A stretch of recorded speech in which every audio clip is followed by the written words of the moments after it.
So hello everyone, कैसे हैं आप सभी लोग। मेरा नाम है दीपक और आप सभी का स्वागत है Blender basic to advance course में। इस लेसन में हम बात करने वाले हैं ब्लेंडर सीन्स के बारे में। ब्लेंडर सीन एक ऐसा ऑप्शन है ब्लेंडर में जिसमें आप एक फाइल के मल्टीपल लेवल्स बना सकते हैं या फिर आप एक फाइल से दूसरी फाइल में अपने डेटा को शेयर कर सकते हो।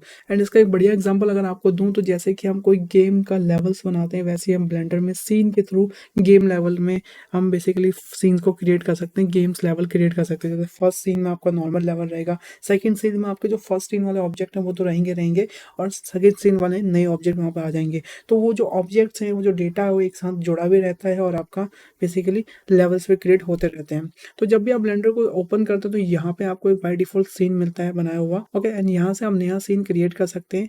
एंड यहाँ पे हमारे पास 4 ऑप्शन है बेसिकली सीन्स के। यहाँ पे आप देख सकते हैं new, copy settings, linked copy and full copy.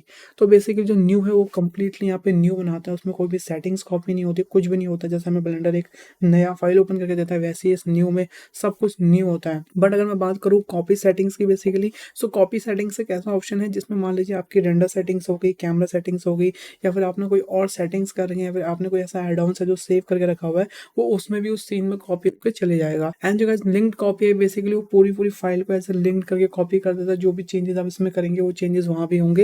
And full copy में बेसिकली क्या होता है, उस पूरे इन्वायरमेंट का वो फुल कॉपी करता है, पर उसमें सिर्फ मटेरियल के अलावा बाकी सब कुछ इंडिविजुअल है, आप उसमें कुछ भी कर सकते हैं।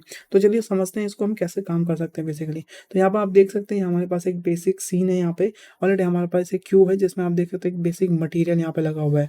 एंड यहाँ पे मैं काम करता हूँ न्यू, यहाँ पे सीन क्रिएट करता हूँ। यहाँ पे फॉर एग्जाम्पल मैंने यहाँ पे सीन क्रिएट किया और उसका नाम मैंने रख दिया टेस्ट।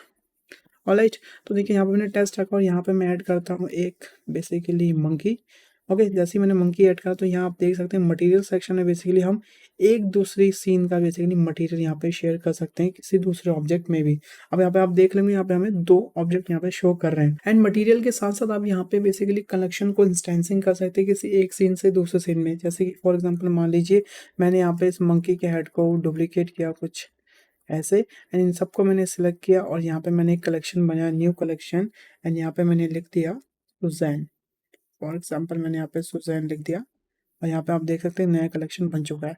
अब मैं जाऊँगा अपने सीन 1 में, जो बेसिकली जो हमारा सीन है। एंड यहाँ पे बेसिकली मैं शिफ्ट ए प्रेस करूँगा, यहाँ पे आऊँगा कलेक्शन इंस्टेंसिंग और यहाँ पे आप देख सकते हैं हमारा सुजैन वाला कलेक्शन यहाँ पे आ चुका है। तो इनको आप एडिट तो नहीं कर सकते, पर ये एक दूसरे के साथ लिंक्ड है। बेसिकली आप अपने डेटा को एक सीन से दूसरे सीन में यहाँ पे शेयर कर सकते हैं।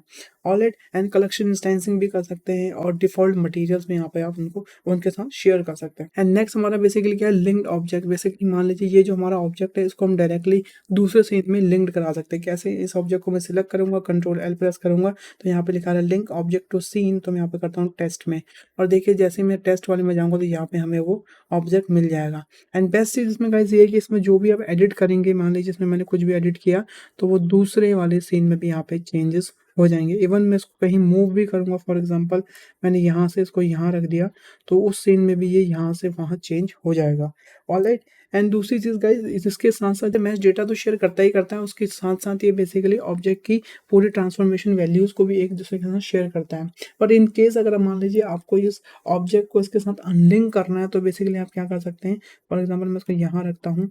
एंड अगर आप चाहते हैं कि इसमें मैं जो भी चेंजेस करूँ वो बेसिकली वहाँ इफेक्ट ना करे तो आप जा सकते हैं अपने ऑब्जेक्ट में जाने के बाद यहाँ पे एक ऑप्शन मिलता है रिलेशन। एंड रिलेशन पे जाने के बाद जाना है आपको मेक सिंगल यूजर, और आपको जस्ट क्लिक करना है ऑब्जेक्ट पे। एंड जैसे आप ऑब्जेक्ट पे क्लिक करेंगे अब ये ऑब्जेक्ट बेसिकली उससे अनलिंक हो चुका है। अगर मैं दूसरे सीन में जाऊंगा तो ये आपको वहीं पे मिलेगा, पर यहाँ पे बेसिकली ये अनलिंक हो चुका है। इवन अगर मैं इसमें स्केल भी करता हूँ या रोटेशन भी करता हूँ तो इसके साथ कोई डेटा वहाँ पे शेयर नहीं होगा। बट यहाँ पे प्रॉब्लम क्या है कि इन केस अगर मान लीजिए मैंने सीन टेस्ट वाले सीन में कोई भी इसमें अगर मैश में चेंजेस कर दिए, फॉर एग्जांपल मैंने मैश में कोई चेंजेस कर दिए, तो स्टिल हमारी जो मैश की इन्फॉर्मेशन है वो अभी भी इसके साथ शेयर हो रही है। ये सेम वैसे ही हो गया जैसे हमारा basically duplicate and duplicate link वाला था। अगर आप में से किसी ने भी डुप्लीकेट एंड डुप्लीकेट लिंक वाला लेसन नहीं देखा तो जाके देख सकते हैं। उसमें भी सेम ऐसे ही था कि ऑब्जेक्ट तो इंडिविजुअल रहते हैं पर उसका जो मैश डेटा है वो आपस में शेयर होता है। बट अगर आप चाहते हैं कि वो मैश डेटा को भी आप शेयर ना करें तो उसके लिए आप क्या कर सकते हैं, आप जाएंगे अपने सीन वाले ऑब्जेक्ट में जाने के बाद दोबारा जाएंगे ऑब्जेक्ट पे जाने के बाद यहाँ पे आप करेंगे रिलेशन में जाएंगे मेक सिंगल यूजर, और यहाँ पे क्लिक अप कर देंगे ऑब्जेक्ट एंड डेटा। जैसे उस पर क्लिक करेंगे अब बेसिकली हर चीज़ से इससे लिंक हो गया। अब आप इसमें कोई भी चेंजेस करेंगे तो ये वहाँ इफेक्ट नहीं करेगा, ये आप देख सकते हैं। यहाँ ये अलग है, वहाँ पे ये अलग है। तो इस तरीके से आप ऑब्जेक्ट को लिंक्ड भी कर सकते हो और ऑब्जेक्ट को अनलिंक भी कर सकते हो और अपना डेटा भी एक दूसरे के साथ यहाँ पे शेयर कर सकते हो बेसिकली। तो इस तरीके से आप बेसिकली अपने डेटा को लिंक भी कर सकते हो, अनलिंक भी कर सकते हैं। एक तरीका मैं आपको और बताता हूँ गाइस, इनको सबको डिलीट करने दें। सबसे पहले ये मैंने सबको डिलीट कर दिया। अब फॉर एग्जांपल मान लीजिए मैंने सीन वाले में एक यहाँ पे मंकी हेड बनाया एंड मंकी हेड बनाने के बाद मैं यहाँ पे एक मंकी हेड क्रिएट करता हूँ एंड मैंने इसको दूसरे सीन के साथ लिंक कर दिया। फॉर एग्जांपल मैंने टेस्ट वाले सीन के साथ यहाँ पे लिंक कर दिया। अब जैसे ही मैं टेस्ट में जाऊँगा तो यहाँ पर अगर मैं कोई भी चेंजेस करता हूँ तो बेसिकली वहाँ भी चेंजेस होंगे। बट अगर आप इसको डायरेक्टली शिफ्ट डी करके डुप्लीकेट कर देंगे एंड उसके बाद इसको आप डिलीट कर देंगे तो इसमें आप कोई भी चेंजेस करें तो वो दूसरे वाले ऑब्जेक्ट में यहाँ पे बेसिकली असर पड़ेगा नहीं। वो पूरा ही एक सिंगल यूज़र बन जाएगा, बेसिकली पूरा ही एक अपना लोकल सिंगल यूज़र बन जाएगा। तो बेसिकली अगर आप इतने सारे ऑप्शंस के साथ नहीं प्ले करना चाहते, ये रिलेशन पे जाके ये सब ऑप्शन को आप मैन्युअली नहीं करना चाहते, तो डायरेक्टली आप उस ऑब्जेक्ट को डुप्लीकेट कर दें, के साथ जितने भी उसके लिंक डेटा के रिलेशंस हैं वो सारे वहाँ से बेसिकली खत्म हो जाएंगे। एंड दूसरा इसमें बेसिकली अगर मान लीजिए हमने यहाँ पे कुछ ऑब्जेक्ट्स को ऐसे कॉपी किया फॉर एग्जाम्पल और यहाँ पे मैं इसको डुप्लीकेट करता हूँ लिंक्ड कॉपी। अगर मैं इसे लिंक्ड कॉपी करूँगा सेम वही चीज़ है, सीन 001 की एक दोबारा लेयर बन गई, इसमें मैं कोई भी चेंजेस करूँगा तो वो इसमें भी चेंज होगा। एंड अगर आप इसको यहाँ पर जाके फुल कॉपी करते हैं तो इसमें अब आप कोई भी चेंज कर दें, फुल कॉपी के अंदर आप कुछ भी डिलीट कर दें या कुछ भी बड़ा कर दें तो इसका असर किसी भी सीन में नहीं पड़ेगा, यहाँ आप देख सकते हैं। सो बेसिकली जो सीन्स हमारे बेसिकली बहुत यूजफुल है। आप एक फाइल के मल्टीपल वेरिएंट इसमें बना सकते हैं। आप एक तरीके से इसमें लेवल बाय लेवल चीज़ अपनी सेव भी कर सकते हैं।